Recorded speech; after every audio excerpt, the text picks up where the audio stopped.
ସଡ଼କ ଦୁର୍ଘଟଣାରେ ଚାଲିଗଲା ଦୁଇ ଯୁବକଙ୍କ ଜୀବନ। ଖଣ୍ଡପଡ଼ା ଗୋଷ୍ଠୀ ସ୍ୱାସ୍ଥ୍ୟ କେନ୍ଦ୍ର ପରିସରରେ ଶୋକାକୁଳ ପରିବେଶ।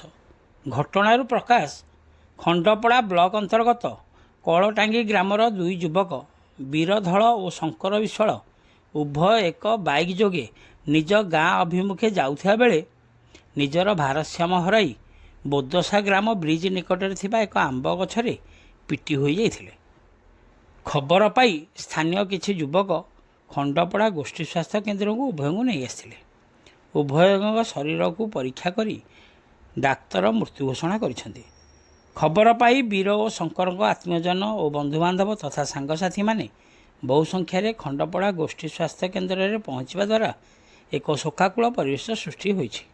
ଏପରିକି ଦୁଇ ଭେଣ୍ଡା ପୁଅଙ୍କୁ ହରାଇ ଉଭୟ ପରିବାରର ମାତାପିତାଙ୍କ ବାରମ୍ବାର ଚେତା ବୁଡ଼ି ଯାଉଥିବା ଦେଖିବାକୁ ମିଳିଛି।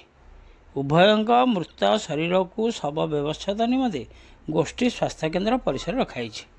ମୃତ ବୀର ଧଳଙ୍କୁ 22 ବର୍ଷ ଏବଂ ପିତା ମଦନ ଧଳ ଗ୍ରାମ କଳଟାଙ୍ଗି ବୋଲି ଜଣାପଡ଼ିଥିବା ବେଳେ ସେହିପରି ମୃତ ଶଙ୍କର ବିଶ୍ୱାଳକୁ 27 ବର୍ଷ ହେବ ଏବଂ କଳଟାଙ୍ଗି ଗ୍ରାମର ତାରେଶ୍ୱର ବିଶ୍ୱାଳଙ୍କ ପୁଅ ବୋଲି ଜଣାପଡ଼ିଛି।